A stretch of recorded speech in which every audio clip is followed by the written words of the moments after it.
আসসালামু আলাইকুম। 10 মিনিট স্কুলের অ্যাডমিশন প্রোগ্রামে আপনাদের সবাইকে জানাচ্ছি স্বাগতম। আজকে আমরা রসায়ন প্রথম পত্রের চতুর্থ অধ্যায়, ফোর্থ অধ্যায় যেটা, সেই রাসায়নিক পরিবর্তনের একটি লেকচারে আমরা আজকে আলোচনা করব।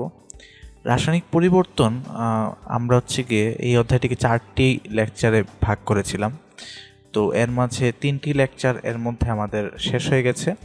তো আজকে আমরা চতুর্থ লেকচারে আলোচনা করব প্রধানত গিয়ে তাপ রসায়ন নিয়ে। তো এর আগে বিভিন্ন লেকচারে আমরা অন্যান্য টপিক আমরা গিয়ে শেষ করে এসেছি, যেমন গিয়ে পিএইচ বাফার। লাস্ট ক্লাসে আমরা পিএইচ বাফার নিয়ে পড়লাম, বা এর আগের ক্লাসে গিয়ে আমরা সাম্য ধ্রুবক নিয়ে পড়েছি। তো মোটামুটি এই অধ্যায়ের বেশিরভাগ টপিকে আমরা কভার করে ফেলেছি। আজকে আমরা তাপ রসায়ন টপিকটুকু যদি কভার করে ফেলি তাহলে আমাদের মোটামুটি এই অধ্যায় গিয়ে অ্যাডমিশন প্রোগ্রামের জন্য আমাদের মোটামুটি কভার হয়ে যাবে। তো আমরা দেখি আজকে আমরা তাপ রসায়ন থেকে কি কি টপিক নিয়ে আলোচনা করব। তো প্রথমেই যেই তাপ রসায়ন নিয়ে আলোচনা করতে গেলে প্রথমেই যে ব্যাপারটা সেটা হচ্ছে এনথালপি। তারপর আমরা গিয়ে বিক্রিয়া তাপের প্রকারভেদ নিয়ে কিছুটা আমরা আলোচনা করব। বিভিন্ন ধরনের বিক্রিয়া তাপ রয়েছে। তারপর আমরা ইম্পর্টেন্ট কিছু ব্যাপার, যেমন সংগঠন তাপ হতে বিক্রিয়া তাপ কীভাবে নির্ণয় করতে হয়, দহন তাপ হতে বিক্রিয়া তাপ কীভাবে নির্ণয় করতে হয়, এগুলো দেখব। এই সংক্রান্ত কিছু ম্যাথমেটিক্যাল আমরা প্রবলেম আমরা সলভ করব। এবং সবার শেষে আমরা বন্ধন শক্তি নিয়ে আমরা আলোচনা করব। আর তার মাঝে আমরা লেভোইসিয়ে-হেসের সূত্রটাও দেখে নিব। ঠিক আছে, লেভোইসিয়ে-হেসের সূত্র আমাদের গিয়ে এই অধ্যায়ের সকল ধরনের প্রবলেম সলভ করতে লেভোইসিয়ে এবং হেসের সূত্র খুব বেশি হেল্প করবে। ঠিক আছে, তো চলো বন্ধুরা, দেরি না করে আমরা মূল আলোচনায় প্রবেশ করি। তো প্রথমে আমাদের যেই টপিকটা নিয়ে আমরা আলোচনা করব সেটা হচ্ছে এনথালপি। ঠিক আছে, এনথালপি। তো এনথালপিকে প্রকাশ করা হয় এইচ দ্বারা। তো এনথালপি কি প্রকাশ করে? সহজ কথায় এনথালপি গিয়ে কোনো একটা তাপগতীয় সিস্টেম, কোনো একটা তাপগতীয় ব্যবস্থা, থার্মোডাইনামিক সিস্টেম অথবা তাপগতীয় ব্যবস্থা, ঠিক আছে, থার্মোডাইনামিক সিস্টেম অথবা তাপগতীয় ব্যবস্থার মোট তাপ শক্তির পরিমাণ কি বলা হয়? এনথালপি। ঠিক আছে, তো এটা একটা তাপগতীয় ব্যবস্থা, এটার মোট যেই পরিমাণ তাপ শক্তির পরিমাণটাকে বলা হবে কি এনথালপি, যাকে প্রকাশ করা হয় এইচ দ্বারা। ঠিক আছে, তো এই এনথালপিকে, কোনো একটা সিস্টেমের এনথালপিকে প্রকাশ করা হয় গিয়ে H is equal two E plus PV, এই সূত্র দিয়ে। ঠিক আছে, তো কীরকম? তো এই যে আমাদের একটা সিস্টেম, এই যে একটা সিস্টেম যদি কল্পনা করি, এটা হলো একটা সিস্টেম। এই সিস্টেমের অভ্যন্তরীণ শক্তি যদি হয় ই, আর এই সিস্টেমের উপর যদি গিয়ে প্রেশার থাকে আমাদের পি পরিমাণ, আর সিস্টেমের আয়তন যদি হয় ভি, তাহলে আমরা enthalpy H is equal two লিখতে পারি ই প্লাস পিভি। ঠিক আছে, এটা থার্মোডাইনামিক্সের ফার্স্ট ল অনুসারে গিয়ে আমাদের কিন্তু এই সূত্রটা গিয়ে লেখা যায়। ঠিক আছে, তো আমাদের কোনো সিস্টেমের অভ্যন্তরীণ শক্তির সাথে চাপ এবং আয়তনের গুণফল যোগ করলে ওই সিস্টেমের এনথালপি কিন্তু আমরা পাওয়া যায়। ঠিক আছে, তো এই সূত্র হয়তো খুব একটা ইউজ আমরা দেখবো না, কিন্তু আমাদের এটা জেনে রাখা দরকার।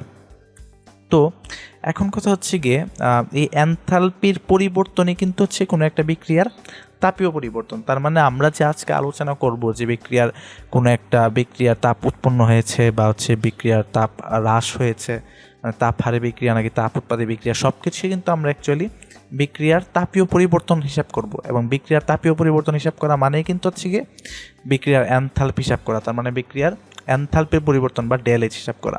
ঠিক আছে, তাহলে আমাদের পুরো আলোচনাটাই কিন্তু হবে আজকে এনথালপি রিলেটেড। তো বিক্রিয়ার তাপীয় পরিবর্তন কীরকম হয় দেখো, খেয়াল করো। আমাদের এখানে দুইটা বিক্রিয়া দেওয়া আছে।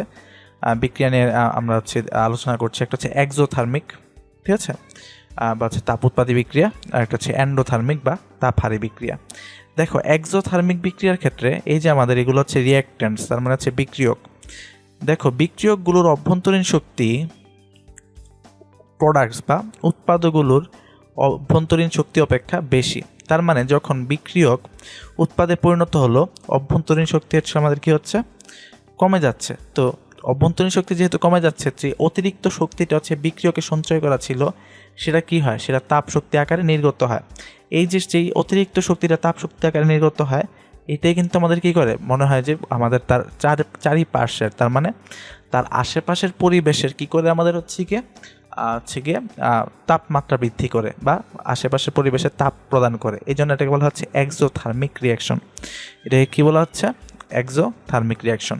এবং এক্সোথার্মিক রিয়াকশনের ক্ষেত্রে ডেল এইচ বা এনথালপির পরিবর্তন হয় হচ্ছে গিয়ে নেগেটিভ বা স্মলার দেন 0। ঠিক আছে, নেগেটিভ হয়। ওকে, তো বিক্রিয়কের যদি হচ্ছে কি আমাদের অভ্যন্তরীণ শক্তি উৎপাদের অভ্যন্তরীণ শক্তি অপেক্ষা বেশি হয়, বিক্রিয়কের শক্তি যদি উৎপাদের শক্তি অপেক্ষা বেশি হয়, সেক্ষেত্রে বিক্রিয়ক যখন উৎপাদে পরিণত হবে তখন অতিরিক্ত শক্তিটা তাপ শক্তি আকারে নির্গত হবে, এবং সেই তাপ শক্তি আকারে যে নির্গত হচ্ছে এটাকে বলা হচ্ছে এক্সোথার্মিক রিয়াকশন। উল্টা দিকে এন্ডোথার্মিক রিয়াকশনের ক্ষেত্রে কি হয়? এক্ষেত্রে বিক্রিয়কের শক্তি উৎপাদের শক্তি অপেক্ষা কম, এই জন্য বিক্রিয়ককে উৎপাদে পৌঁছাইতে হলে তাকে পরিবেশ থেকে শক্তি কী করতে হয়? শোষণ করতে হয়। এক্ষেত্রে হচ্ছে গিয়ে শক্তি হচ্ছে গিয়ে পরিবেশে ত্যাগ করেছে, আর এক্ষেত্রে পরিবেশ থেকে শক্তি শোষণ করছে। এই যে পরিবেশ থেকে শক্তি শোষণ করে সে উৎপাদে পরিণত হইল, তাতে কি হয়? আমাদের পরিবেশ তাপ হারায়, এবং এই জন্য এই ধরনের বিক্রিয়াকে বলা হয় তাপহারী বিক্রিয়া বা এন্ডোথার্মিক বিক্রিয়া। তাপহারী বিক্রিয়ার ক্ষেত্রে সবসময় ডেল এইচ বা এনথালপির পরিবর্তন হয় পজিটিভ, তার মানে গ্রেটার দেন 0। আচ্ছা, আশা করি তাপীয় পরিবর্তন আমরা মোটামুটি বুঝতে পারছি। তো আমরা নেক্সট যেই ব্যাপারটা আলোচনা করবো সেটা হচ্ছে বিক্রিয়া তাপ। এই অধ্যায়ের সকল আলোচনা আমরা যত ম্যাথমেটিক্যাল প্রবলেম সলভ করবো সব কিছু হচ্ছে বিক্রিয়া তাপ নিয়ে কিন্তু আমরা হচ্ছে গিয়ে প্রবলেমগুলো সলভ করব। ঠিক আছে, তো বিক্রিয়া তাপ জিনিসটা কি? বিক্রিয়া তাপ হচ্ছে গিয়ে স্থির চাপে সংঘটিত কোনো বিক্রিয়ায় যে পরিমাণ তাপ শোষিত বা নির্গত হয়, মানে তাপ শক্তির যে পরিবর্তন হয়, কোনো একটা বিক্রিয়ায় স্থির চাপে তাপ শক্তির যে পরিবর্তন হয়, মানে তাপ শক্তি যে পরিমাণ শোষিত হয় বা নির্গত হয়, তাকেই বলা হয় বিক্রিয়া তাপ। বিক্রিয়া তাপ সরাসরি বিক্রিয়া তাপ মানে হচ্ছে কি এনথালপির পরিবর্তন বা এনথালপির পার্থক্য। তার মানে উৎপাদের এনথালপি থেকে যদি বিক্রিয়কের এনথালপি আমি বিয়োগ করি, তাহলে কিন্তু হচ্ছে আমি বিক্রিয়া তাপ বা ডেল এইচ পেয়ে যাব। ঠিক আছে, তো বিক্রিয়া তাপকে হচ্ছে ডেল এইচ দিয়ে প্রকাশ করা হয়, এনথালপির পরিবর্তন দিয়ে প্রকাশ করা হয়, এবং এনথালপির পরিবর্তন হিসাব করা হয় উৎপাদের এনথালপি হচ্ছে গিয়ে বিক্রিয়কের এনথালপির হচ্ছে গিয়ে পরিবর্তন হিসাব করার মাঝে। ঠিক আছে, ওকে।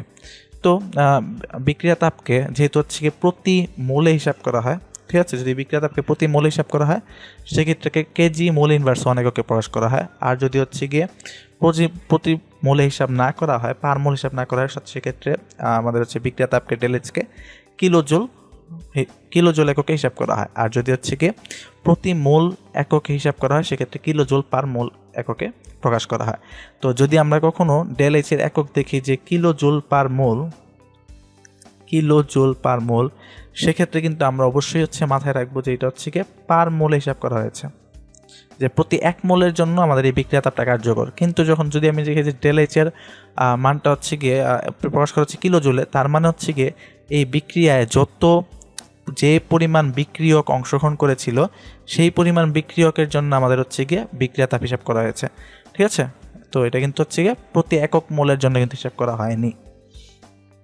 তো আমরা হচ্ছে এককের দিকে কিন্তু খেয়াল রাখবো, ম্যাথ করার সময় কিন্তু এটা হচ্ছে একটু খেয়াল রাখতে হবে যে 1 মোলের জন্য বসাচ্ছি নাকি যত মোল অংশগ্রহণ করেছিল সকল মোলের জন্য মোট তাপ শক্তির পরিবর্তন আমি হিসাব করছি। তো বিক্রিয়া তাপ বিভিন্ন রকম হতে পারে, তো এর মাঝে খুবই ইম্পর্টেন্ট কিছু হচ্ছে কি আমাদের সংঘটন তাপ, দহন তাপ, ঠিক আছে, প্রশমন তাপ, পুরমনকরণ তাপ, অনেক রকম বিক্রিয়া তাপ তুমি হচ্ছে বইয়ে পাবা। তা আমাদের ম্যাথ করার জন্য সবচেয়ে ইম্পর্টেন্ট যে কয়েকটা আছে তার মধ্যে একটা হচ্ছে আমাদের সংঘটন তাপ। ঠিক আছে, তো সংঘটন তাপটা আমাদের ভালো মতো কিন্তু হচ্ছে আমাদের এটা বুঝতে হবে। তো সংঘটন তাপ ব্যাপারটা কি খেয়াল করো, সংজ্ঞাটা দেখি আগে। সংঘটন তাপ হলো যদি কোনো যৌগকে, কয়েকটা ব্যাপার আছে এখানে খেয়াল করো, কোনো যৌগকে যদি তার উপাদান মৌলগুলো হতে, তাহলে সংঘটন তাপ কি সংজ্ঞাটা যদি দেখি যে কোনো যৌগকে তার উপাদান মৌলগুলো হতে 1 মোল পরিমাণ প্রস্তুত করতে যে এনথালপির পরিবর্তন হয় তাকে ওই যৌগের সংঘটন তাপ বলে। তো এখানে বেশ কিছু ইম্পর্টেন্ট কিন্তু হচ্ছে কি আমাদের ব্যাপার আছে। প্রথম কথা হচ্ছে কি কোনো যৌগকে তার উপাদান মৌলগুলো হতে প্রস্তুত করতে হবে। ঠিক আছে, অবশ্যই তাকে তার উপাদান মৌলগুলো হতে, মানে ওই যৌগের উপাদান মৌলগুলো যেগুলো আছে সেগুলো থেকেই প্রস্তুত করতে হবে। শুধুমাত্র যৌগটুকু প্রস্তুত করে ফেললে কিন্তু হবে না, ঠিক আছে। সেকেন্ড কথা হচ্ছে গিয়ে 1 মোল পরিমাণ প্রস্তুত করতে, তার মানে আমাদের যেই সংঘটন তাপটা আমরা পাবো সেটা আমরা পাবো কিলোজুল পার মোল এককে, ঠিক আছে। কারণ 1 মোল পরিমাণ প্রস্তুত করতে যে এনথালপির পরিবর্তন হয় তাকে ওই যৌগের সংঘটন তাপ বলা হবে। খেয়াল করে একটু বোঝার চেষ্টা করো। ধরো আমরা একটা বিক্রিয়া আমরা জানি যে PCl3 প্লাস Cl2 উৎপন্ন করা হচ্ছে গিয়ে PCl5, তাই না? এখন এখানে PCl5 উৎপন্ন হচ্ছে, PCl5 সংগঠিত হচ্ছে। তো এই বিক্রিয়ার আমাদের যে এনথালপির পরিবর্তন, সেই এনথালপিটাকে আমি বলতে পারি তাহলে PCl5 এর সংগঠন এনথালপি, ফরমেশন এনথালপি বলতে পারি না? না, আসলে কিন্তু বলতে পারি না, এটা কিন্তু বলতে পারি না। কারণ এখানে যে PCl5 উৎপন্ন হয়েছে সেটা কিন্তু তার উপাদান মৌলগুলো থেকে উৎপন্ন হয় নাই, ঠিক আছে। এখানে সে PCl3 আর Cl2 থেকে উৎপন্ন হয়েছে, উপাদান মৌলগুলো থেকে উৎপন্ন হয় নাই। তাহলে PCl5 এর সংগঠন তাপ আমি কীভাবে হিসাব করব? যদি তার উপাদান মৌলকে ফসফরাস আর ক্লোরিন, তার মানে উপাদান মৌল ফসফরাস আর যদি ক্লোরিন থেকে যদি আমার PCl5 উৎপন্ন হয়, সেই ক্ষেত্রে তার যে এনথালপির পরিবর্তনটা হবে সেটাকে আমি বলতে পারবো PCl5 এর সংগঠন এনথালপি, ঠিক আছে। এটাকে সমতাকরণ করে নিতে হবে, 5/2 এখানে দিয়ে দিলেই হয়ে যায়। তারপর হচ্ছে কি আমি 2 দিয়ে গুণ করে দেবো। যাই হোক, আমাদের হচ্ছে কি এইটা কিন্তু হচ্ছে আমাদের PCl5 এর সংগঠন তাপ। তো সংগঠন তাপকে প্রকাশ করা হচ্ছে ΔHF, ফরমেশন এনথালপি, এই জন্য হচ্ছে কি আমাদের F দিয়ে প্রকাশ করা হয়। এখন আরেকটা ইম্পর্টেন্ট ব্যাপার হচ্ছে সংগঠন তাপের ক্ষেত্রে, যে সংগঠন তাপ থেকে সরাসরি বিক্রিয়া তাপ বা এনথালপির পরিবর্তন বের করা যায়, এবং তার জন্য যা করতে হয় সেটা হচ্ছে গিয়ে উৎপাদের সংগঠন তাপ মাইনাস বিক্রিয়কের সংগঠন তাপ। তার মানে উৎপাদ আর বিক্রিয়কের সংগঠন তাপের পরিবর্তনের পার্থক্যই হচ্ছে গিয়ে বিক্রিয়ার এনথালপি বা বিক্রিয়া তাপ হিসেবে কিন্তু আমরা ব্যবহার করতে পারবো। তাহলে আমরা এইভাবে সংগঠন তাপ থেকে কিন্তু আমরা বিক্রিয়া তাপ বের করতে পারবো। একই সাথে আমাদের আরেকটা ব্যাপার চলে আসে, সেটা হচ্ছে দহন তাপ, ঠিক আছে। দহন তাপ ব্যাপারটা কি? দহন তাপ সংজ্ঞাটা যদি দেখি যে 1 মোল পরিমাণ, আবারও 1 মোল পরিমাণ, ঠিক আছে, 1 মোল পরিমাণ পদার্থকে পর্যাপ্ত পরিমাণ অক্সিজেনে সম্পূর্ণরূপে দহন করলে এনথালপির যে পরিবর্তন হয় তাকেই ওই যৌগের দহন এনথালপি বলে।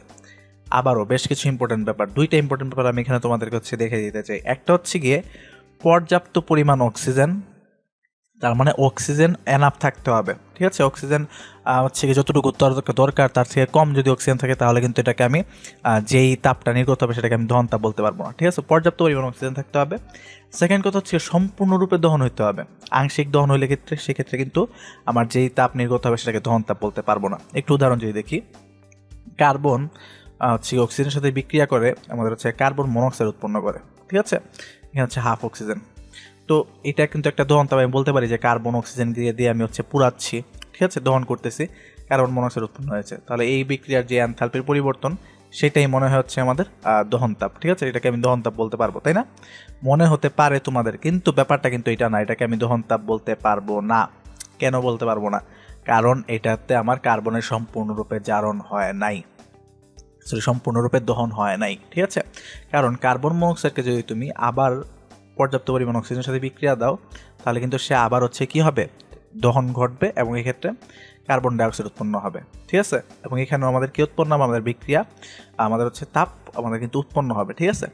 তো সেক্ষেত্রে আমি দহন তাপ কোনটাকে বলবো? দহন তাপ আমি বলবো পূর্ণ বিক্রিয়া। তার মানে কার্বনকে আমি পর্যাপ্ত পরিমাণ অক্সিজেনের সাথে বিক্রিয়া দিব, সরাসরি সম্পূর্ণরূপে দহন হবে, কার্বন ডাইঅক্সাইড উৎপন্ন হবে, এবং এই বিক্রিয়ার যে আমাদের হচ্ছে গিয়ে বিক্রিয়া তাপ নির্গত হবে সেটাকেই বলা হবে দহন তাপ, ঠিক আছে। সেটাকে বলা হবে দহন তাপ, ঠিক আছে।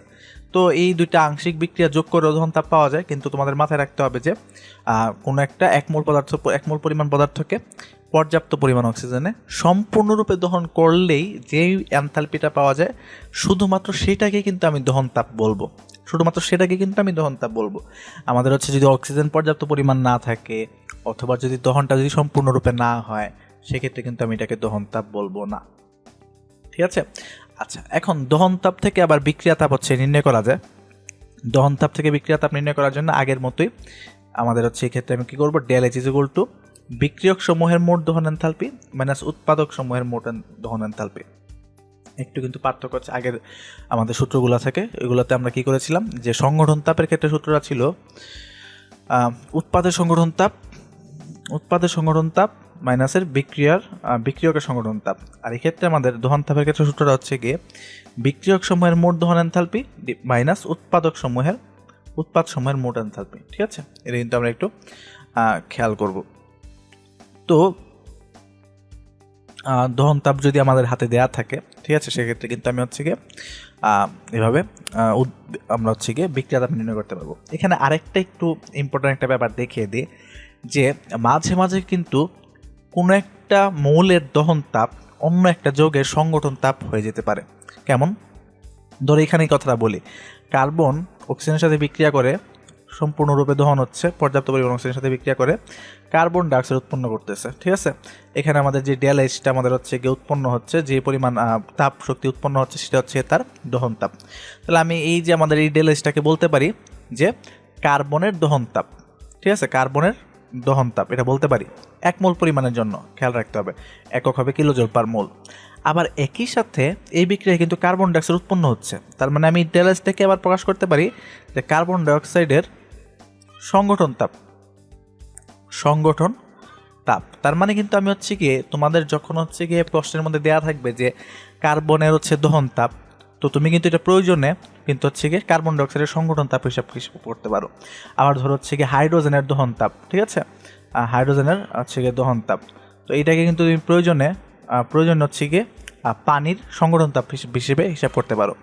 সালফারের দহন তাপ, ঠিক আছে, এটাকে তুমি কিন্তু হচ্ছে গিয়ে সালফার ডাইঅক্সাইডের উৎপাদন তাপ বা সংগঠন তাপ হিসেবে তুমি হিসাব করতে পারো। তো এই ব্যাপারগুলো একটু খেয়াল রাখবো, ঠিক আছে, কথার মার পেঁচে কিন্তু আটকে গেলে চলবে না। ঠিক আছে, কথায় বলা থাকতে পারে যে এটার এবং এটার দহন তাপ, কিন্তু অ্যাকচুয়ালি এখানে দিয়ে রাখছে উৎপাদন তাপ বা সংগঠন তাপ। ঠিক আছে, তো যেইটা তোমার সুবিধা প্রশ্ন সলভ করার জন্য ওই দিকে কিন্তু আমরা হচ্ছে গিয়ে যাব। আচ্ছা, তো এইবার এই অধ্যায়ের সবচেয়ে ইম্পর্ট্যান্ট যে দুটো সূত্র, ঠিক আছে, সবচেয়ে ইম্পর্ট্যান্ট এই কারণে না যে এই সূত্র থেকে অনেক প্রশ্ন আসে, কিন্তু এই সূত্রকে ব্যবহার করে কিন্তু অনেক ধরনের ম্যাথমেটিক্যাল প্রবলেম আমরা সলভ করতে পারি। এই জন্য এই দুইটা সূত্রের গুরুত্ব এত বেশি। প্রথম সূত্রটা হচ্ছে গিয়ে ল্যাভোইসিয়ে ল্যাপ্লাসের সূত্র, ঠিক আছে, আর এটা একটা আমি হচ্ছে গিয়ে দাগটা দিয়ে বাঁকা হয়ে গেল। আর প্রথমটা হচ্ছে আমাদের কি ল্যাভোইসিয়ে ল্যাপ্লাসের সূত্র, আর দ্বিতীয় সূত্রটা হচ্ছে কি আমাদের হ্যাসের সূত্র। ঠিক আছে, দুইটা খুবই ইম্পর্টেন্ট সূত্র। তো দুইটা সূত্র পড়াবার আগে আমাদের এই দুইটা সূত্রের গুরুত্বটা আমাদের একটু হচ্ছে অনুধাবন করা উচিত। দেখো, এই দুইটা সূত্রের গুরুত্ব আমাদের হচ্ছে গিয়ে তাপ প্রসারণের ক্ষেত্রে কতটুকু সেটা তোমাদের এতটুকু বোঝায় যে এই শুধুমাত্র এই দুইটা সূত্রের মাধ্যমে আমরা কয়েকটা গুরুত্ব বলি। প্রথম কথা হচ্ছে গিয়ে যে সকল বিক্রিয়া সরাসরি ঘটে না, ঠিক আছে, যে পরীক্ষাগারে যে সকল বিক্রিয়া খুব সহজে ঘটানো যায় না, হয়তোবা খুব বেশি চাপ প্রয়োগ করতে হতে পারে, অথবা খুব বেশি তাপমাত্রা যদি বৃদ্ধি করা হয়, ঠিক আছে, মানে খুব বেশি তাপ আর খুব বেশি চাপ দিলে হয়তো বা বিক্রিয়াটা সংঘটিত হয়।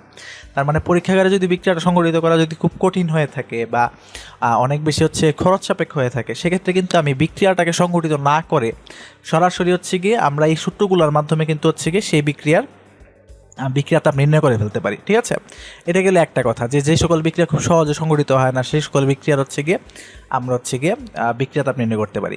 2 নম্বর ব্যাপার আসে হচ্ছে গিয়ে আমরা এই দুইটা সূত্রের কারণেই শুধুমাত্র হচ্ছে গিয়ে বিক্রিয়া তাপকে অনেকটা বীজগাণিতিক রাশির মতো আমরা যোগ বিয়োগ করতে পারি। ঠিক আছে, অনেকটা বীজগাণিতিক রাশির মতো যোগ বিয়োগ করে কিন্তু আমরা হচ্ছে যে একটা বিক্রিয়ার সাথে আরেকটা বিক্রিয়া যোগ করতেছি, বিয়োগ করতেছি, মানে মনে হচ্ছে যে আমরা হচ্ছে অ্যালজেব্রা করতেছি, বেসিক বীজগণিত করতেছি। ঠিক আছে, তো ওই রকমভাবে কিন্তু আমরা হচ্ছে গিয়ে বিক্রিয়া তাপের ম্যাথমেটিকগুলো সলভ করতে পারি। ঠিক আছে, এরকম আরও অনেক রকমের গুরুত্ব আছে, দুইটা তোমাদের বললাম। যাই হোক, তো চলো আমরা হচ্ছে সূত্র দুটা দেখে নিই। প্রথমটা হচ্ছে গিয়ে ল্যাভোইসিয়ে ল্যাপ্লাসের সূত্র, খুবই সহজ একটা সূত্র। ল্যাভোইসিয়ে ল্যাপ্লাসের সূত্র সহজ কথা হচ্ছে আমাদের শক্তির নিত্যতার সূত্র। ঠিক আছে, তাপ রাসায়নিক বিক্রিয়ার ক্ষেত্রে শক্তির নিত্যতার সূত্রই হচ্ছে আমাদের ল্যাভোইসিয়ে ল্যাপ্লাসের সূত্র। ঠিক আছে, কেন বলতেছি এটা একটু তোমরা খেয়াল করলে বুঝতে পারবা। খেয়াল করে এখানে কি বলতেছে ল্যাভোইসিয়ে ল্যাপ্লাসের সূত্র, এখানে কি বলতেছে ল্যাভোইসিয়ে ল্যাপ্লাসের সূত্র বলতেছে যে কোনো একটা বিক্রিয়া একদিকে সংঘটিত হতে তাপের যে পরিবর্তন হয়, ওই বিক্রিয়াটি যদি বিপরীত দিক থেকে সংঘটিত হয় তবে তাপের পরিবর্তন সমান থাকবে, শুধুমাত্র চিহ্ন বিপরীত হবে। বুঝতে পারতেছে ব্যাপারটা, যে কোনো একটা বিক্রিয়া যদি একদিকে সংঘটিত হতে যে পরিমাণ শক্তি, মানে যে পরিমাণ আমাদের হচ্ছে তাপের পরিবর্তন হবে, এই বিক্রিয়াটা বিপরীত দিক থেকে যদি সংঘটিত হয় তবুও সেম পরিমাণ তাপের পরিবর্তনই ঘটবে, কিন্তু চিহ্নটা হবে বিপরীত, মানে বিপরীতমুখী হবে।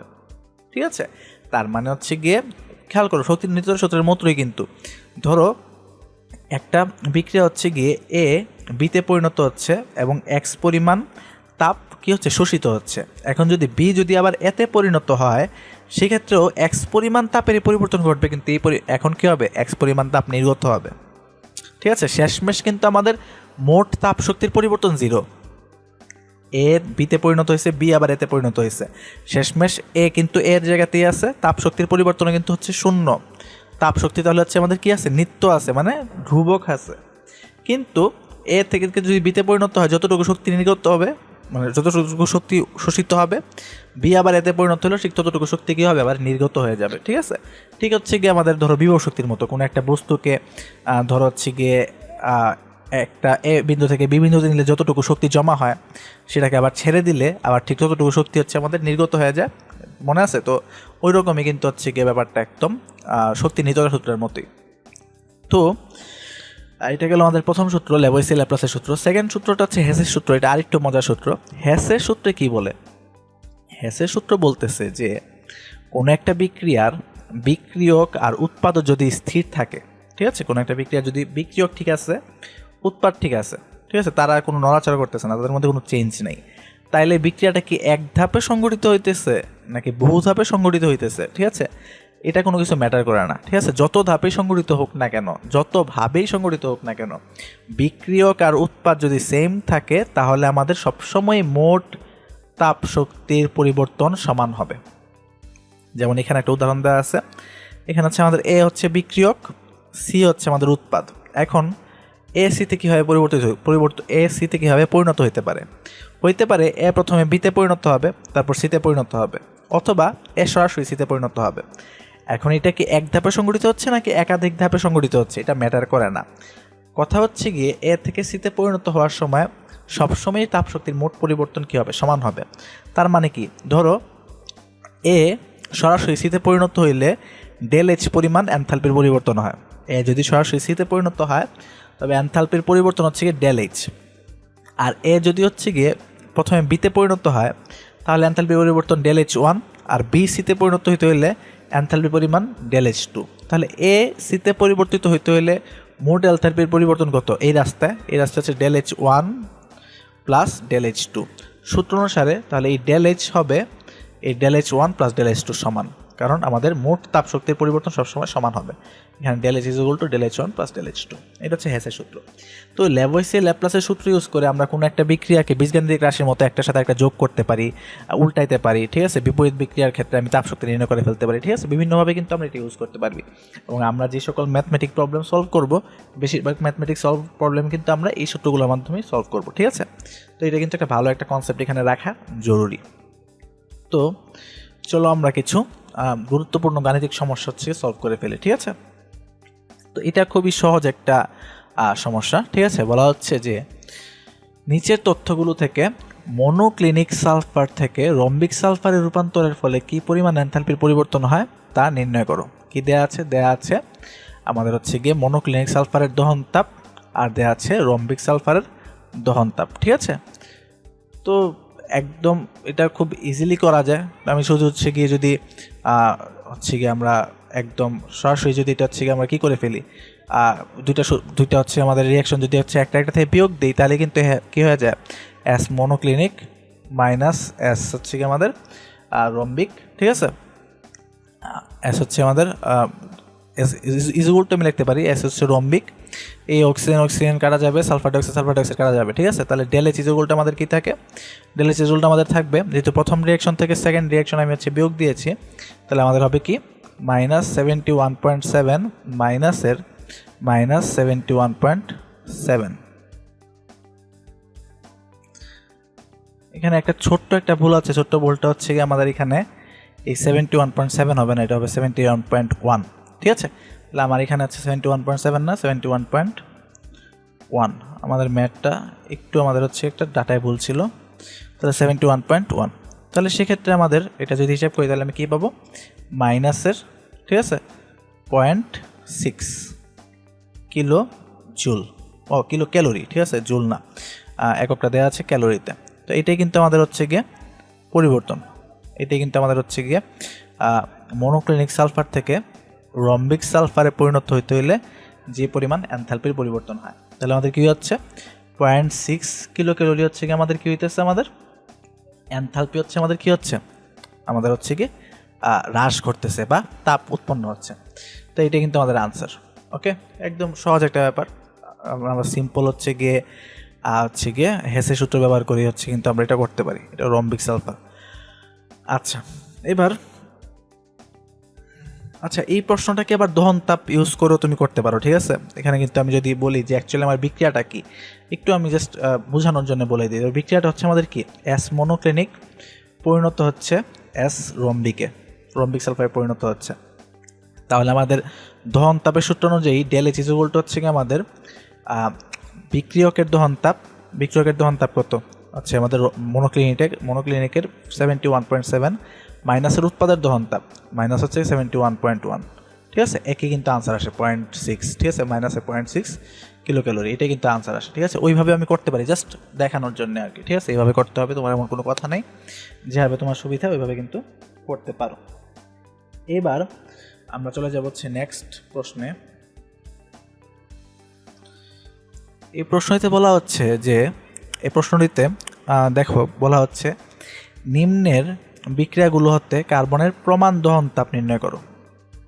আচ্ছা, এটা খুবই ইজি একটা প্রশ্ন, ঢাকা ইউনিভার্সিটিতে এসেছে 2015-16 সালে। এটা জাস্ট হচ্ছে দহন তাপের কনসেপ্টটা তোমাদের একটু ভালো করে বোঝানোর জন্য হচ্ছে আমি এখানে রেখেছি। দেখো এইটা হচ্ছে আমাদের দেওয়া আছে যে নিচের বিক্রিয়াগুলো হতে কার্বনের প্রমাণ দহন তাপ নির্ণয় করো। কার্বনের প্রমাণ দহন তাপ নির্ণয় করার সূত্রটা কি, ঠিক আছে। কার্বন হচ্ছে গিয়ে 1 মোল কার্বন উপযুক্ত পরিমাণ অক্সিজেন, যতটুকু দরকার এখানে আমি বোঝাচ্ছি না, উপযুক্ত পরিমাণ অক্সিজেনের সাথে বিক্রিয়া করে সম্পূর্ণরূপে দহন ঘটতে যে পরিমাণ কি হয় আমাদের এনথালপির পরিবর্তন হয় সেটাকে বলা হয় হচ্ছে আমাদের দহন তাপ। এই যে আমাদের কার্বন অক্সিজেনের সাথে বিক্রিয়া করে কার্বন ডাইঅক্সাইড উৎপন্ন করেছে, সর্বোচ্চ পরিমাণ আমাদের হচ্ছে সম্পূর্ণ পরিমাণ হচ্ছে গিয়ে দহন ঘটেছে, ঠিক আছে। এটা হচ্ছে আমাদের দহন তাপের সূত্র। তো এখন এই বিক্রিয়ার যে এনথালপির পরিবর্তন সেটাকে বলা হবে হচ্ছে আমাদের দহন তাপ। আমার তাহলে এখানে আসতে হবে। তো খেয়াল করো, এখন আমাদের এখানে দেওয়া আছে দুইটা বিক্রিয়া। এই দুইটা বিক্রিয়াকে যদি আমি পরস্পরের সাথে হচ্ছে গিয়ে জাস্ট কী করব, দেখো কী করলে আমি পাই, দুটা বিক্রিয়াকে শুধু যোগ করে দিই একটার সাথে, 1 নম্বর আর 2 নম্বর বিক্রিয়া, ঠিক আছে, 1 আর 2 1 + 2, ঠিক আছে, যোগ করে দিলাম। যোগ করলে আমি কিন্তু কী পেয়ে যাই, এই যে আমাদের না যোগ করলে আমাদের হবে, হ্যাঁ ঠিক আছে, যোগ করলে হবে।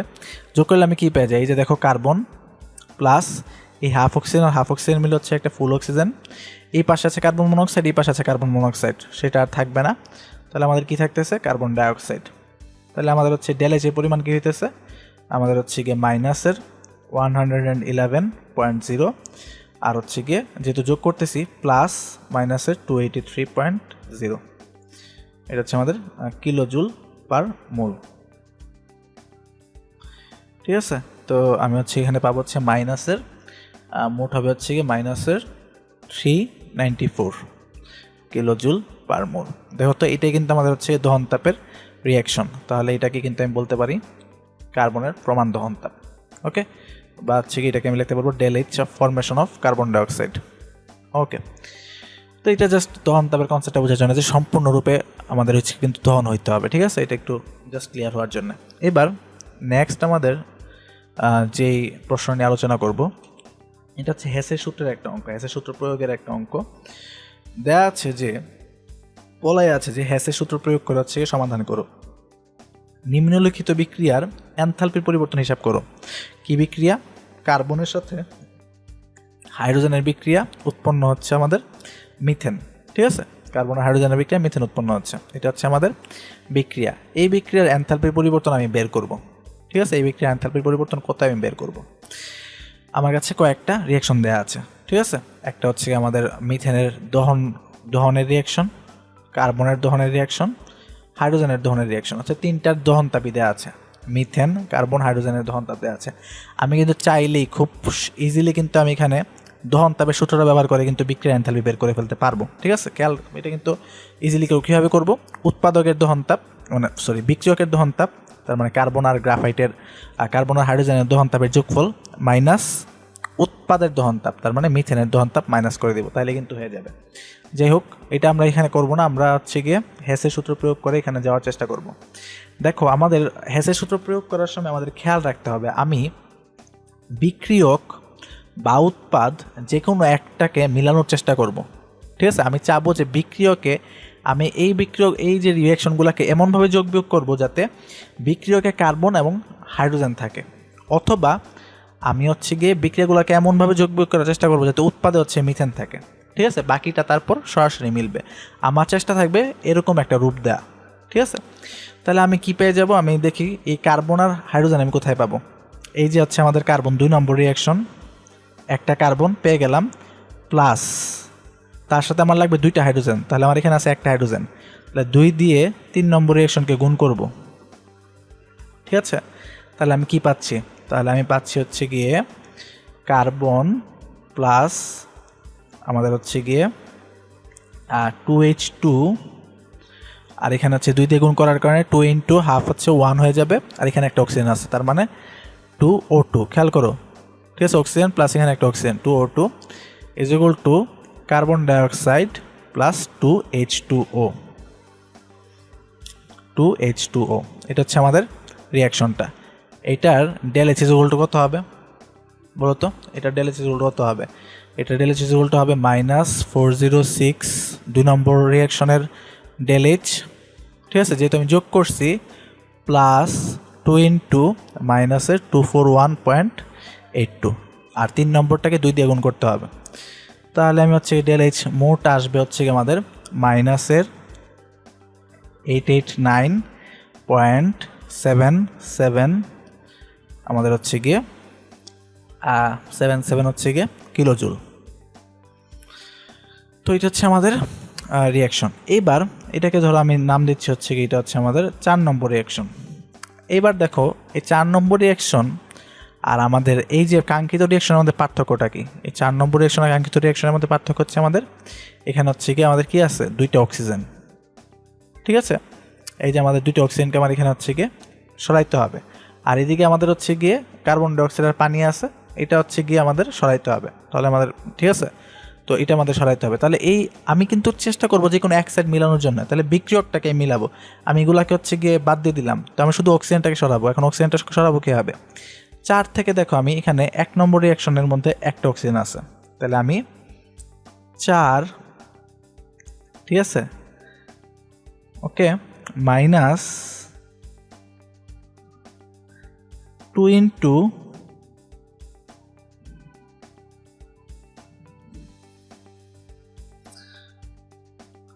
আচ্ছা 2 × এখানে হবে না, আমাদের এখানে হচ্ছে গিয়ে প্রশ্নে একটু ভুল আছে। প্রশ্নে আমাদের একটা মান ভুল দেওয়া আছে। দেখো, এখানে কিন্তু অ্যাকচুয়ালি কি, অক্সিজেন এখানে 2টা, কিন্তু এখানে হচ্ছে কি অক্সিজেন 2টা, এখানে 2টা, 4টা অক্সিজেন হয়ে গেছে। এখানে কি হবে, সমতাকরণ হয় নাই, 2 অক্সিজেন হবে এখানে। ঠিক আছে, সমতাকরণ করে দেওয়া নাই, তো এখানে আমার 2 অক্সিজেন হবে। যেহেতু এখানে 2 অক্সিজেন আছে, 2টা অক্সিজেন আছে, আমার এখান থেকে 2টা অক্সিজেন সরাইতে হবে। তাহলে আমি কিন্তু 4 নম্বর রিঅ্যাকশন থেকে শুধুমাত্র 1 নম্বর রিঅ্যাকশনটা বিয়োগ করলেই পারি। তাহলে 4 নম্বর থেকে 1 নম্বর রিঅ্যাকশন বিয়োগ করলে আমি কী পাচ্ছি? দেখো, কার্বন আর হাইড্রোজেন কোনো সমস্যা নিয়ে আছে, অক্সিজেন আর অক্সিজেনটা কাটা যাবে, 2টা অক্সিজেন কাটা যাবে।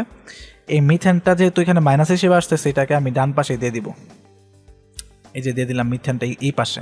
ঠিক আছে, আর এই যে আমাদের কার্বন ডাইঅক্সাইড, এখানে কার্বন ডাইঅক্সাইড কাটা যাচ্ছে, 2 অণু পানি কাটা যাচ্ছে, তাহলে কিন্তু আমাদের শুধু এটা বাকি থাকছে। তাহলে আমাদের এখানে এটা ডেল এইচ ইকুয়াল টু কত হবে?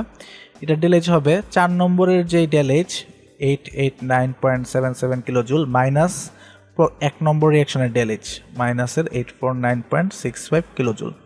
তো এটা যদি আমি হিসাব করি, ঠিক আছে, এটা যদি আমি হচ্ছে হিসাব করি কিলোজুল, আমি হচ্ছে গিয়ে মানটা পেয়ে যাব হচ্ছে গিয়ে -40.12 কিলোজুল। এটাই কিন্তু হচ্ছে আমাদের আনসার। সি, কার্বন আর হাইড্রোজেনের বিক্রিয়া মিথেন উৎপন্ন হচ্ছে।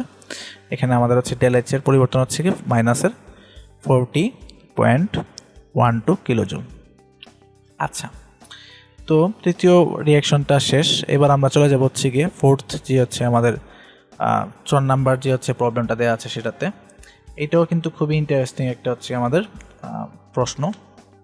খেয়াল করে এখানে কি বলা হচ্ছে, এখানে দেওয়া আছে যে কার্বন, হাইড্রোজেন এবং চিনির দহন তাপের মান যথাক্রমে -406, -284 এবং -5638.82 কিলোজুল হলে চিনির গঠন এনথালপি হিসাব করব। ঠিক আছে, চিনির গঠন এনথালপি হিসাব করব। তো আমি হচ্ছে গিয়ে এই যে আমাদের হচ্ছে গিয়ে যে এই সমস্যাটি, এটা আমরা হচ্ছে হিসাব করতে চাবো হচ্ছে সংগঠন এনথালপির হচ্ছে গিয়ে সংগঠন এনথালপি দিয়ে। ঠিক আছে, সংগঠন তাপ দিয়ে। ঠিক আছে, কেন সংগঠন তাপ দিয়ে আমরা এটা পরে বলতেছি। ঠিক আছে, এখন খেয়াল করো, প্রশ্নের মধ্যে কিন্তু আমাদের হচ্ছে গিয়ে বলে দেওয়া আছে যে কার্বন, হাইড্রোজেন এবং চিনির দহন তাপের মান। আমরা কিন্তু যখন দহন তাপ পড়তেছিলাম তখন কিন্তু আমরা একটা কথা বলছিলাম যে কার্বনের দহন তাপ, বিক্রিয়াগুলো একটু লিখি তাহলে তোমাদের জন্য সুবিধা হবে। কার্বনের দহন তাপ তার মানে C+O2 উৎপন্ন হয় কার্বন ডাইঅক্সাইড। এখানে আমাদের ΔH এর পরিমাণ হচ্ছে গিয়ে -406 কিলোজুল। যেহেতু দহন তাপ দেওয়া আছে এটাকে আমি ধরে নিতে পারি কিলোজুল পার মোল। আচ্ছা, তবু আমি কিলোজুলে লিখলাম, কিন্তু আমরা জানবো যে প্রত্যেক মোলের জন্য 406 কিলোজুল। আচ্ছা, এখন দেখো তো দেয়া আছে কার্বনের দহন তাপ, কিন্তু এটাকে আমি বলতে পারি যে কার্বন ডাইঅক্সাইডের সংগঠন তাপ বলা যায় কিন্তু। ঠিক আছে, কার্বন ডাইঅক্সাইডের সংগঠন তাপ কিন্তু আমি বলতে পারি।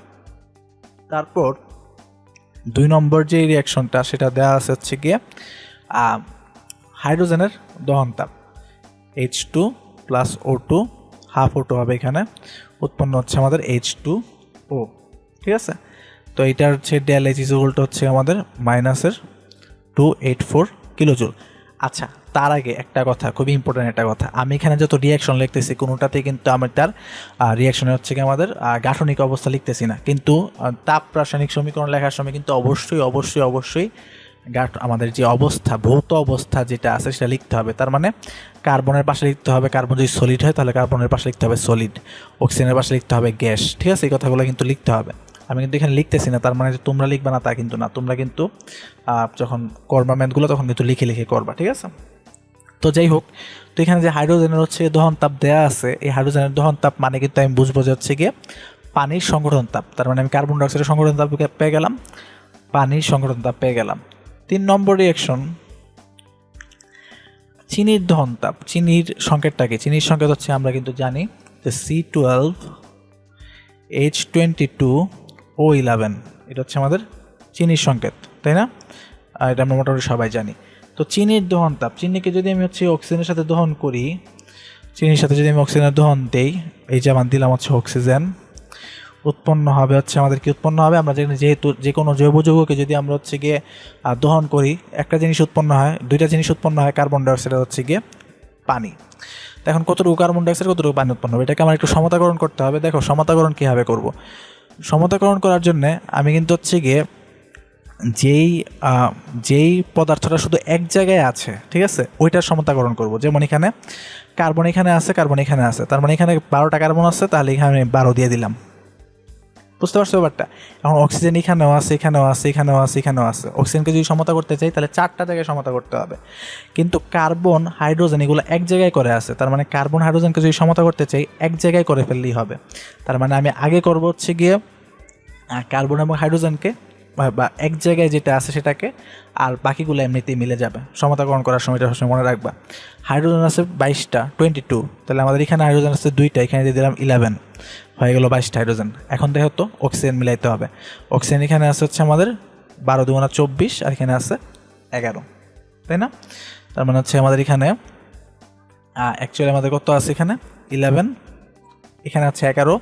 এই 11 কিন্তু আবার এখান থেকে আসছে, যে অক্সিজেন এখানে 11টা আছে, তার মানে এখানে আছে 12, এখানে আমাদের হচ্ছে গিয়ে অক্সিজেন অণু আছে এখানে, এখানে আছে হচ্ছে 12 দুগুণা 24টা, তাহলে এখানে আমি দিয়ে দিলাম 12। ঠিক আছে, 12টা অক্সিজেন অণু, তার মানে 24টা পরমাণু হয়ে গেল, মিলে গেলে কিন্তু সমতাকরণ কিন্তু হয়ে গেছে। তো এইটার হচ্ছে কি ΔH দেয়া আছে -5638.82 কিলো জুল। তো এই রিয়াকশনগুলোর আমাদের মান দেয়া আছে। আমরা এটা করব সংগঠন তাপের হচ্ছে গিয়ে সূত্র ব্যবহার করে, যাতে আমরা হচ্ছে বুঝি যে কীভাবে সূত্রগুলো ব্যবহার করতে হয়। একটা করবো সংগঠন তাপ দিয়ে, আর একটা করবো দহন তাপ দিয়ে, তোমাদের সুবিধার জন্য আর কি। ঠিক আছে, চাইলে এটাও দহন তাপ দিয়ে করা যায়, বা যেটা আমরা দহন তাপ দিয়ে করবো এটা সংগঠন তাপ দিয়ে করা যায়, যদি তুমি ডাটাগুলো বুঝতে পারো। তো এবার তাহলে আমি গঠন এনথালপির মান হিসাব করবো। কার গঠন এনথালপির?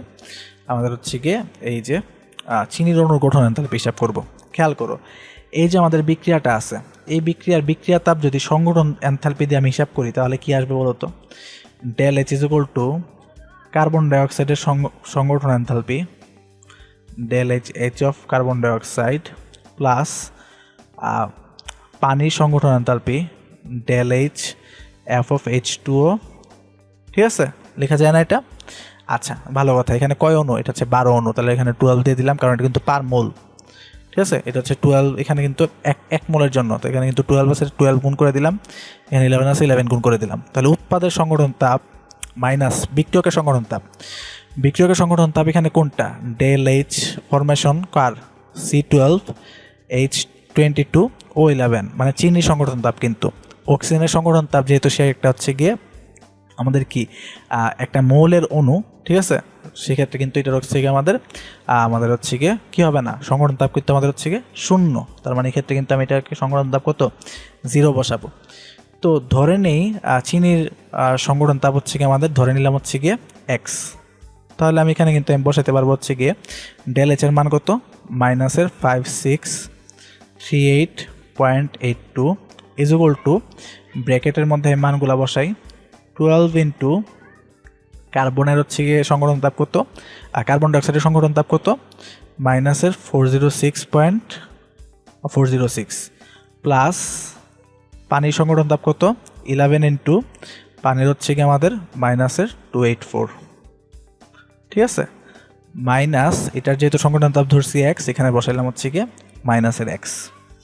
ওকে, তো এখন যদি আমি হচ্ছে সবগুলো হিসাব করে ফেলি, এখানে হচ্ছে মাইনাস 5638.82 ইজ ইকুয়াল টু, এখানে হচ্ছে মানগুলো আসবে minus 12 into minus 406 into 12 is equal to হচ্ছে গিয়ে মাইনাস 4722, আর মাইনাস 284 ইন্টু 11 হচ্ছে গিয়ে মাইনাস 3124। এখানে হচ্ছে মাইনাস এক্স। এখান থেকে আমি এক্সের মানটা যদি হিসাব করি, এক্সের মান আসবে হচ্ছে গিয়ে সব কিছু হিসাব করে ফেললে আসে হচ্ছে গিয়ে মাইনাস 2207.18 কিলো জুল। ঠিক আছে, যেহেতু সংগঠন তাপে আমি হিসাব করছি এটা 1 মোলের জন্য, কিলো জুল পার মোল। এটা কিন্তু আমাদের হচ্ছে গিয়ে আনসার। এটা হচ্ছে আমাদের কিন্তু চিনির গঠন এনথালপি বা চিনির সংগঠন এনথালপি। ঠিক আছে, এটা কিন্তু হচ্ছে চিনির সংগঠন enthalpy minus 2207.18 kilo joule per mole. ঠিক আছে, এখন এটাও কিন্তু হচ্ছে দহন তাপ দিয়ে করা যায়, কিন্তু আমি এই অঙ্কটা দহন তাপ দিয়ে করবো না। সেম আরেকটা ম্যাথ হচ্ছে আমি দহন তাপ দিয়ে হচ্ছে করে দিচ্ছি। দেখো 5 নম্বর যে প্রশ্নটা দেওয়া আছে সেটাতে বলা হচ্ছে যে ইথিলিন, হাইড্রোজেন এবং ইথেনের দহন তাপ যথাক্রমে এত, এত এবং এত। ইথিলিনের বিজারণে উদ্ভূত তাপের মান নির্ণয় করো। ঠিক আছে, কি বলতেছে এখানে যে ইথিলিন, হাইড্রোজেন এবং হচ্ছে গিয়ে ইথেনের দহন তাপ 3টার মান দেওয়া আছে। এখন আমার কি করতে হবে? বের করতে হবে যে ইথিলিনের বিজারণে উদ্ভূত তাপের মান কত। আমার কি বের করতে হবে এটাতে আমি আগে চলে যাই। আমাদের প্রথমে বের করতে হবে যে ইথিলিনের বিজারণ। ঠিক আছে, ইথিলিনের বিজারণের তাপের মান কত। ইথিলিন কোনটা? C2H4, তার সাথে বিজারণ করবো হচ্ছে H2, উৎপন্ন হবে হচ্ছে গিয়ে বিজারণ মানে হাইড্রোজেন দিয়ে বিজারণ করবো, উৎপন্ন হবে হচ্ছে C2H6 বা ইথেন। ঠিক আছে, তো এইটার হচ্ছে গিয়ে আমাদের উদ্ভূত তাপ del H is equal to কত আমি বের করবো। ওকে, এটা হচ্ছে আমাদের বের করতে হবে।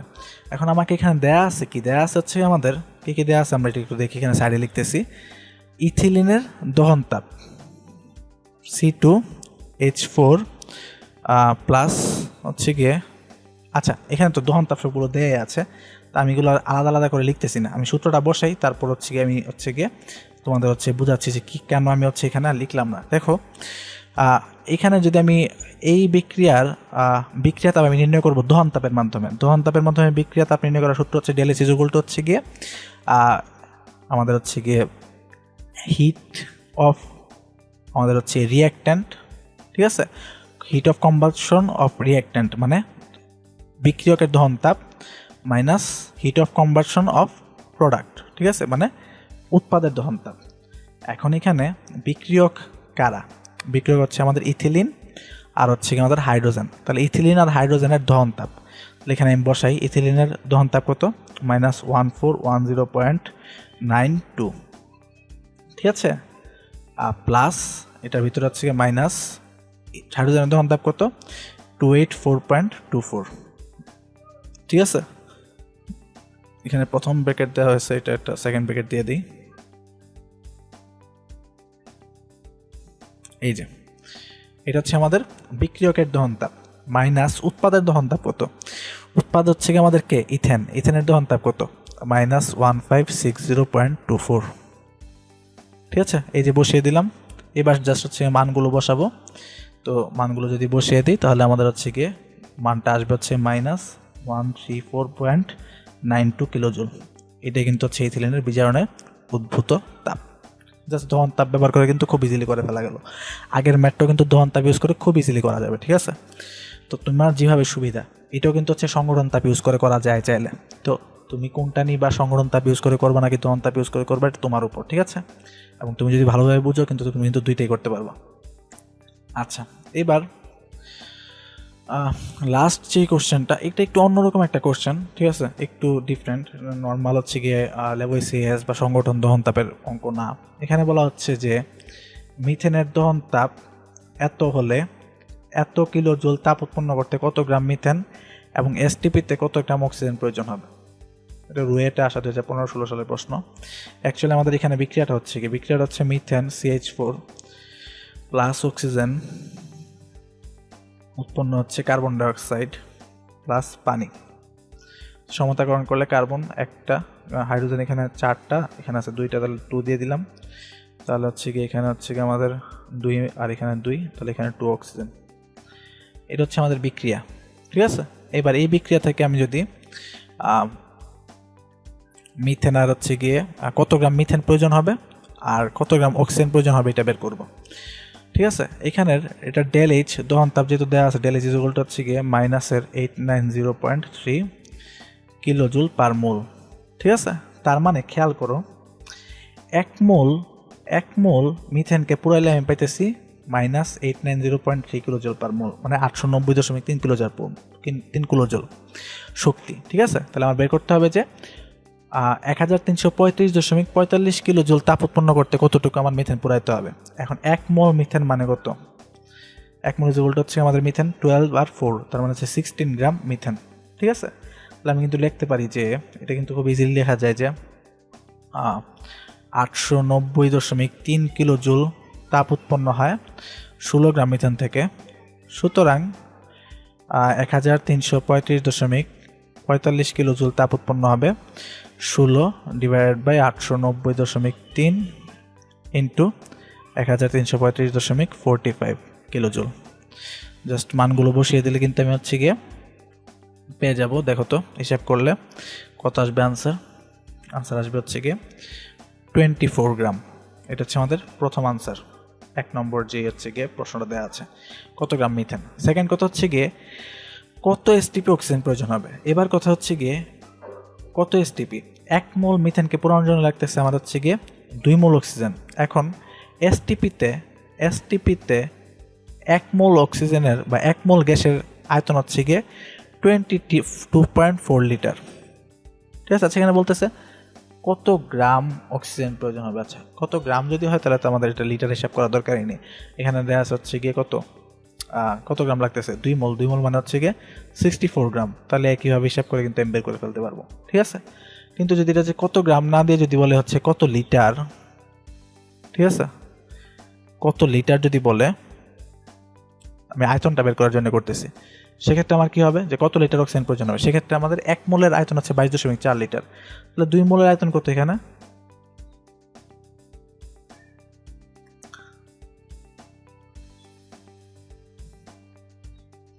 এখানে 2 মোলের আয়তন করতে হবে 2 × 22.4 লিটার। তাহলে আমি কিন্তু আগের মতোই করতে পারি যে 890.3 কিলোজুল তাপ উৎপন্ন করতে অক্সিজেন প্রয়োজন হয় 2 × 22.4 লিটার এসটিপিতে।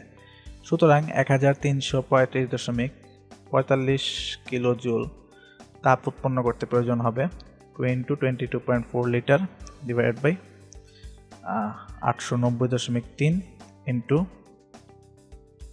1335.45 কিলোজুল। ঠিক আছে, কিলোজুল। এটার আনসারটা আসবে হচ্ছে কি, যদি হিসাব করো তাহলে আসবে হচ্ছে কি 67.2 লিটার, এটা কিলো জুল, এটা লিটার। এখানে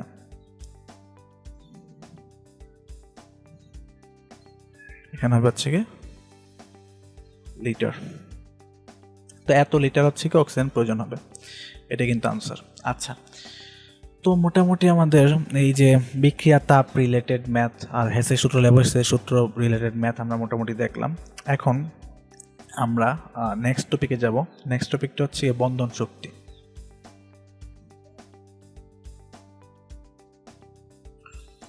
দেখো, বন্ধন শক্তি হলো যে কোনো একটা গ্যাসীয় একমোল পদার্থের মধ্যস্থ একমোল বন্ধন ভেঙে মুক্ত পরমাণুতে প্রয়োজন করতে যে গড় শক্তির প্রয়োজন হয়। ঠিক আছে, এটা হচ্ছে আমাদের বন্ধন শক্তি। কোনো একটা গ্যাসীয় একমোল পদার্থের মধ্যস্থ একমোল বন্ধন ভেঙে মুক্ত পরমাণুতে পরিণত করতে যে গড় শক্তির প্রয়োজন হয়। ঠিক আছে, এটাকে বলা হচ্ছে বন্ধন শক্তি। তো বিভিন্ন রকম বন্ধন শক্তির বিভিন্ন রকম হচ্ছে গিয়ে শক্তি প্রয়োজন হয়, যে হচ্ছে গিয়ে কার্বন হাইড্রোজেনের একটা, হাইড্রোজেনের অন্যরকম হতে পারে, কার্বনের বন্ধন শক্তি হবে অন্যরকম, কার্বন অক্সিজেনের হবে অন্যরকম। মানে বিভিন্ন রকম বন্ধনের ভাঙতে প্রয়োজনীয় শক্তি বিভিন্ন রকম, এবং এটাকে বলা হচ্ছে গিয়ে আমাদের হচ্ছে গিয়ে বন্ধন শক্তি। যে একমোল পরিমাণ বন্ধনকে ভেঙে মুক্ত পরমাণু তৈরি করব, তাহলে সেক্ষেত্রে আমার যেই গড় শক্তির প্রয়োজন হবে। ঠিক আছে, এই বন্ধন শক্তির সাথে আবার আরেকটা সম্পর্ক আছে, হচ্ছে গিয়ে দুইটা সম্পর্ক আছে অ্যাকচুয়ালি। পরমাণুকরণ পরমাণুকরণ শক্তিটা ব্যাপারটা হচ্ছে গিয়ে কোনো একটা গ্যাসীয় অণুকে, যেমন ধরো হচ্ছে গিয়ে এই হাইড্রোজেনকে, ঠিক আছে, ভেঙে এক মোল পরমাণু তৈরি করতে যে পরিমাণ হচ্ছে গিয়ে শক্তি দরকার। এখানে তো দুই অণু হয়ে গেছে, এটা অ্যাকচুয়ালি না, এক মোল পরিমাণ হতে যতটুকু শক্তি দরকার সেটাকেই বলা হবে হচ্ছে কি আমাদের পরমাণুকরণ শক্তি। ঠিক আছে, তো হাফ H2O, এটা হচ্ছে আমাদের একটা হাইড্রোজেন পরমাণু উৎপন্ন হলো, এটাতে যে পরিমাণ শক্তি লাগবে সেটাকে বলা হবে হচ্ছে আমাদের পরমাণুকরণ শক্তি। আবার আরেকটা ব্যাপার আছে হচ্ছে বন্ধন শক্তির সাথে রিলেটেড, সেটা হচ্ছে গিয়ে ঊর্ধ্বপতন শক্তি। ঠিক আছে, ঊর্ধ্বপাতন শক্তি। তো ঊর্ধ্বপাতন শক্তি কি? এক মোল পদার্থকে সরাসরি কঠিন অবস্থা থেকে এক মোল পরিমাণ গ্যাসে পরিণত করতে যে পরিমাণ শক্তি প্রয়োজন হবে সেটাকে বলা হবে হচ্ছে গিয়ে ঊর্ধ্বপাতন শক্তি। ঠিক আছে, তো এই দুইটা হচ্ছে গিয়ে খুব ক্লোজ রিলেটেড বন্ধন শক্তির সাথে, কারণ এই যে আমাদের পরমাণুতে পরিণত করার জন্য হচ্ছে বন্ধন ভাঙতে হয়। ঠিক আছে, আবার হচ্ছে ঊর্ধ্বপাতন করার জন্য হচ্ছে গিয়ে সরাসরি কিন্তু বন্ধন ভাঙতে হয়। তো এটা হচ্ছে বন্ধন শক্তির সাথে খুব ক্লোজলি রিলেটেড। আমরা এটা নিয়ে ম্যাথ করার সময় আরও ডিটেলসে আমরা জানবো। তো যাই হোক, বন্ধন শক্তির আলোচনাটা আমরা যেটা করলাম, যে কোনো একটা গ্যাসীয় একমোল পদার্থের মধ্যে একমোল বন্ধন ভেঙে মুক্ত পরমাণু পরিণত করতে যেই পরিমাণ শক্তির প্রয়োজন হয় সেটাকে হচ্ছে আমাদের বন্ধন শক্তি বলে। এখন বন্ধন শক্তি যদি আমরা জানা থাকে, তাহলে বন্ধন শক্তি থেকে আমরা কি করতে পারি? বন্ধন এনথালপি থেকে সরাসরি বিক্রিয়া তাপ নির্ণয় করতে পারি। ঠিক আছে,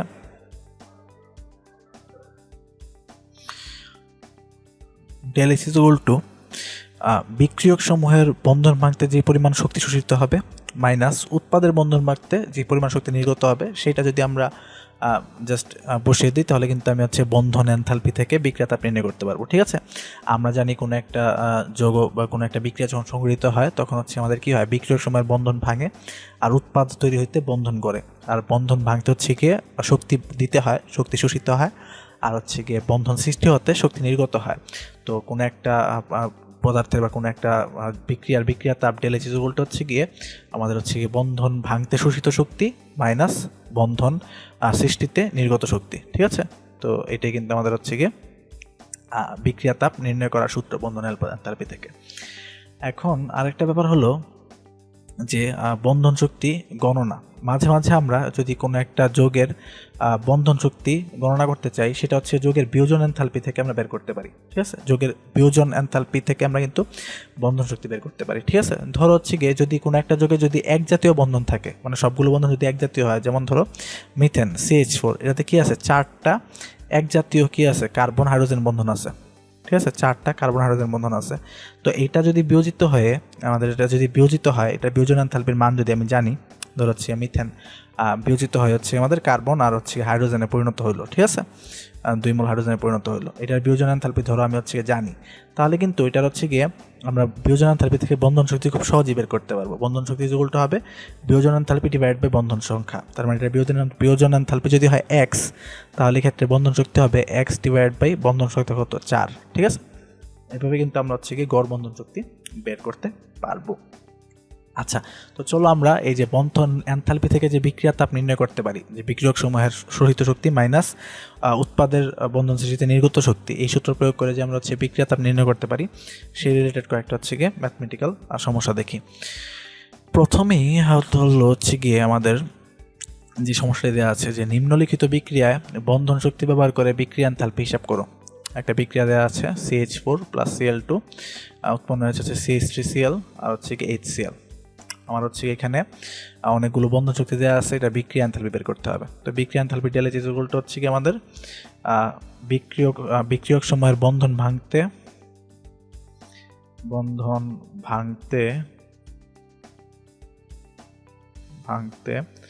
শোষিত শক্তি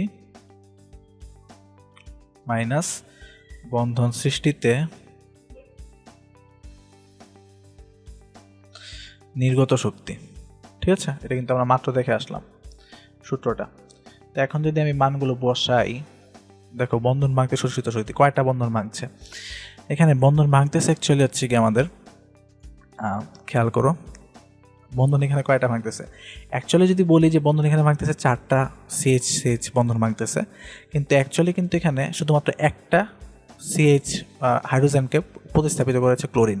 তার মানে এখানে বন্ধন ভাঙতেছে এখানে অ্যাকচুয়ালি হচ্ছে আমাদের কয়টা, একটা CH বন্ধন ভাঙতেছে। ঠিক আছে, তার মানে এখানে আমি একটু এখানে লিখি, একটা কার্বন হাইড্রোজেন বন্ধন ভাঙলো। ওকে, একটা কার্বন হাইড্রোজেন বন্ধন ভাঙলো। আবার এই ক্ষেত্রে হচ্ছে গিয়ে ক্লোরিন যেহেতু এখানে ভেঙে গিয়ে এখানে হাইড্রোজেনকে প্রতিস্থাপিত করতেছে, তার মানে একটা ক্লোরিন বন্ধনও কিন্তু ভেঙেছে। ঠিক আছে, তাহলে এই দুইটা বন্ধন হচ্ছে ভেঙে গেল। আর সৃষ্টি হচ্ছে কি বন্ধন, এখানে একটা ক্লোরিন কার্বনের সাথে যুক্ত হয়েছে। ঠিক আছে, এটা হচ্ছে বন্ধন ভাঙন। আর বন্ধন সৃষ্টি এদিকে লিখি, আমি এই পাশে লিখি বন্ধন সৃষ্টি।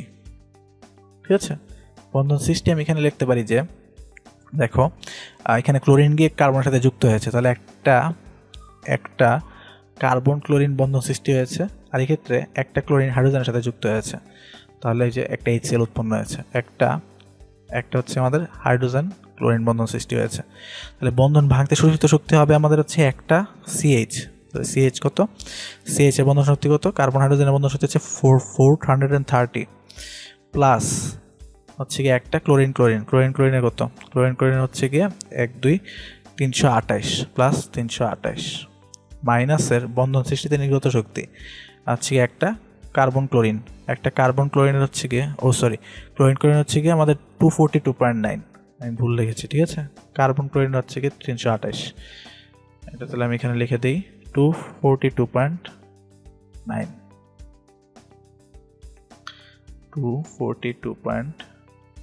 ঠিক আছে, আর এখানে তাহলে হচ্ছে কার্বন যে ক্লোরিনের ছিল 242.9, তাহলে কার্বন ক্লোরিনের হচ্ছে 328 প্লাস একটা হাইড্রোজেন ক্লোরিন হচ্ছে 433।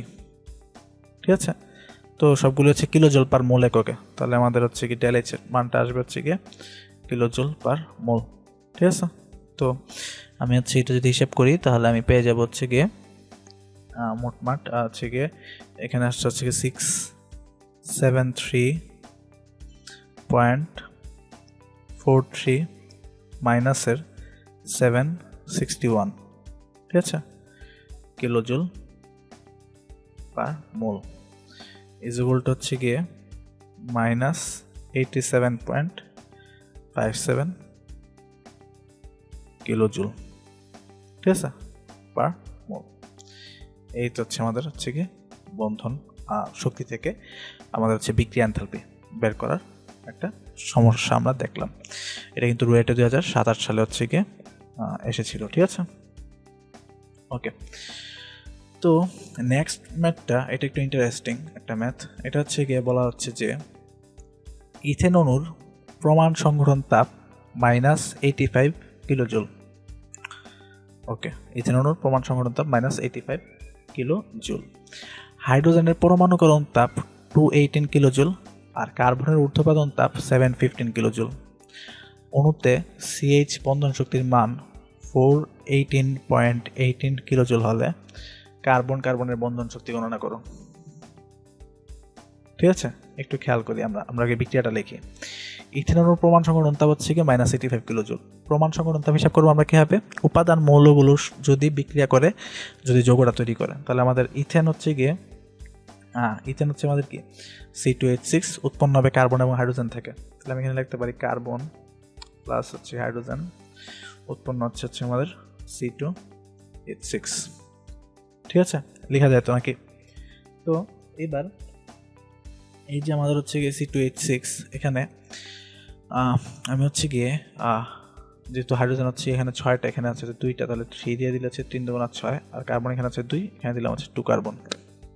ওকে, তো C2H6 এটার ডেল এইচ দেওয়া আছে হচ্ছে গিয়ে -85 কিলোজুল।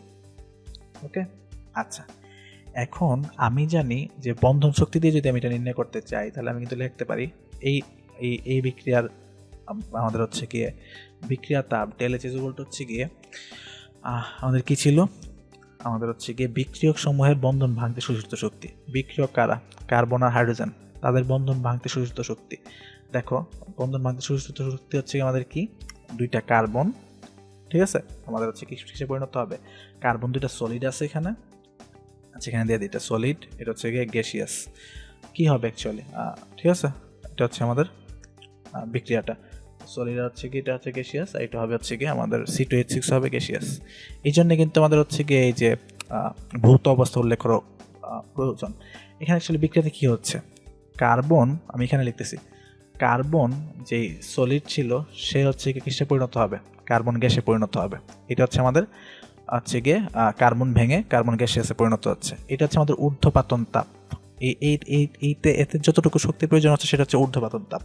তার মানে এখানে যে বন্ধনটা ভাঙতেছে কার্বনের মাঝে, এটা যে কার্বন গ্যাসিয়াসে পরিণত হচ্ছে, তাতে যে হচ্ছে ধাতব বন্ধন ভাঙতেছে, তার জন্য প্রয়োজনীয় শক্তি কিন্তু অ্যাকচুয়ালি ঊর্ধ্বপাতন তাপটাই। তার মানে এখানে যে আমাদের হচ্ছে কার্বনের ঊর্ধ্বপাতন তাপ দেওয়া আছে 715 কিলোজুল, সেটাই কিন্তু হচ্ছে আমাদের এখানে বন্ধন ভাঙতে প্রয়োজনীয় শক্তি। এখন এখানে দেওয়া আছে কার্বনের ঊর্ধ্বপাতন তাপ একটা কার্বনের জন্য, এখানে আসছে আমাদের 2টা কার্বনের জন্য। তাহলে আমি এখানে লিখব হচ্ছে গিয়ে 2 × 715। এটা গেল আমাদের প্রথম একটা বিক্রিয়কের বন্ধন ভাঙতে প্রয়োজনীয় শক্তি। সেকেন্ড হলো এখানে দেওয়া আছে হাইড্রোজেন গ্যাসিয়াস। এটা যদি বন্ধন ভাঙবে কি হবে, হাইড্রোজেন গ্যাস, হাইড্রোজেন এখনো হাইড্রোজেন ভেঙে হচ্ছে কি আমাদের কিসে পরিণত হবে, 2টা হচ্ছে হাইড্রোজেন পরমাণুতে পরিণত হবে। ঠিক আছে, এখন কথা হচ্ছে আমরা জানি যে এটার জন্য যে প্রয়োজনীয় শক্তি, এটা কিন্তু হচ্ছে আমাদের হাইড্রোজেনের ভাঙতে প্রয়োজনীয় শক্তি। কিন্তু সমস্যা হচ্ছে কি, এখানে দেওয়া আছে হাইড্রোজেনের পরমাণুকরণ তাপ। এখন হাইড্রোজেনের পরমাণুকরণ তাপটা কি মিন করে, হাইড্রোজেনের পরমাণু তাপ মিন করে হচ্ছে কি আমাদের প্রয়োজনীয় পরিমাণ হাইড্রোজেন থেকে আমাদের হচ্ছে গিয়ে 1 মোল পরিমাণ হাইড্রোজেন পরমাণুতে পরিণত করতে যে পরিমাণ হচ্ছে শক্তির প্রয়োজন হয়। তার মানে এটা কিন্তু আমাদের হচ্ছে এখানে যে কি দেওয়া আছে, আচ্ছা আমাদের যেখানে হচ্ছে গিয়ে এই যে হাফ অণু হাইড্রোজেন থেকে একটা হাইড্রোজেন পরমাণু তৈরি করতে যে পরিমাণ তাপ প্রয়োজন, সেটাই কিন্তু এখানে আমাদের দেওয়া আছে পরমাণুকরণ তাপ 218 কিলোজুল। কিন্তু আমাদের এখানে তো হচ্ছে 3 অণু হাইড্রোজেন হচ্ছে গিয়ে মোট হচ্ছে গিয়ে 6টা হাইড্রোজেন পরমাণুতে পরিণত হচ্ছে। তার মানে আমার এটাকে হচ্ছে কি করতে হবে, দেখো একটা হাইড্রোজেনের পরিণত হতে হচ্ছে 218 কিলোজুল তাপ লাগে, তাহলে 6টার ক্ষেত্রে আমাদের 6 দিয়ে গুণ করতে হবে। তাহলে আমাদের এখানে হাইড্রোজেনকে ভাঙতে প্রয়োজনীয় শক্তি হচ্ছে গিয়ে 6 × 218 কিলোজুল। ঠিক আছে, তাহলে এটা গেল হচ্ছে বন্ধন ভাঙতে প্রয়োজনীয় শক্তি, মাইনাস বন্ধন সৃষ্টি করতে প্রয়োজনীয় শক্তি। কয়টা বন্ধন সৃষ্টি হচ্ছে দেখো, একটা হচ্ছে কি এখানে C2H6, আমি যদি এখানে লিখি C hydrogen hydrogen hydrogen hydrogen hydrogen hydrogen, তাহলে হচ্ছে একটা হচ্ছে কার্বন কার্বন বন্ধন। ঠিক আছে, এটার জন্য হচ্ছে এটার বন্ধন শক্তি প্লাস 1 2 3 4 5 6, 6টা হচ্ছে গিয়ে কার্বন হাইড্রোজেনের বন্ধন শক্তি। ঠিক আছে, এখন কার্বন হাইড্রোজেনের বন্ধন শক্তির মান দেওয়া আছে 418.18 কিলোজুল। ঠিক আছে, তাহলে আমি এখানে এই কার্বন হাইড্রোজেন বন্ধন শক্তির জায়গায় আমি মানটা বসিয়ে দিই 418.18 কিলোজুল। আর এখানে তাহলে ডেল এইচ এর মানটা কত বসবে, এখানে ডেল এইচ এর মানটা হলো হচ্ছে গিয়ে কত, এই যে -85 কিলোজুল ইজ ইকুয়াল টু হচ্ছে কি 207.15 প্লাস 6 × 218 মাইনাস কার্বন কার্বন এখানে গুণ দিয়ে দিয়েছি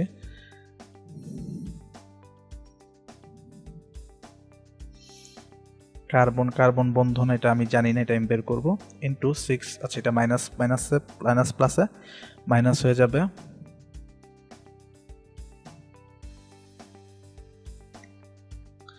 মাইনাস 6 ইন্টু 4 18.18 কিলোজুল। তো এখান থেকে যদি আমি সবগুলো মান বসিয়ে দিই তাহলে কিন্তু আমি হচ্ছে গিয়ে কার্বন কার্বন বন্ধনের শক্তি আমি পেয়ে যাব। তো মানটা কিন্তু আসে, মানটা আসছে তোমাদের 313.92 কিলোজুল। তাহলে এই 313.92 কিলোজুলে কিন্তু হচ্ছে আমাদের এই যে কার্বন কার্বন বন্ধন শক্তির মান। ঠিক আছে, তো এই হচ্ছে আমাদের বন্ধন শক্তি রিলেটেড যে ম্যাথমেটিক্যাল প্রবলেমগুলো ছিল, এটা আমরা মোটামুটি শেষ করলাম। তাহলে আমাদের মোটামুটি এই অধ্যায়ের আমাদের হচ্ছে এই টপিকটা আমাদের মোটামুটি শেষ, তাপ রসায়নের টপিকটা মোটামুটি শেষ। তো তাপ রসায়নের সাথে সাথে এই অধ্যায়টাও আমাদের মোটামুটি হচ্ছে গিয়ে কিন্তু হচ্ছে গিয়ে শেষের দিকে চলে এসেছে। তো এই ছিল আজকে আমাদের লেকচার।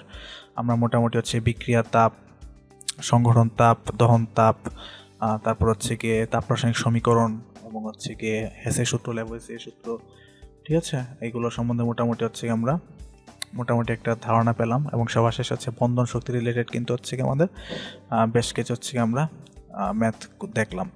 তো আশা করি যদি আমরা হচ্ছে গিয়ে এই অধ্যায়ের এই টপিকগুলো ভালোভাবে পড়ি এবং নিজের হচ্ছে গিয়ে সলভ করার চেষ্টা করি, তাহলে মোটামুটি আমরা এই অধ্যায় থেকে এই টপিকটা থেকে প্রশ্ন আসতে পারবো। তো এই ছিল আজকের লেকচার। ধন্যবাদ সবাইকে। পরের লেকচারে আবার তোমাদের সাথে দেখা হবে। আসসালামু আলাইকুম।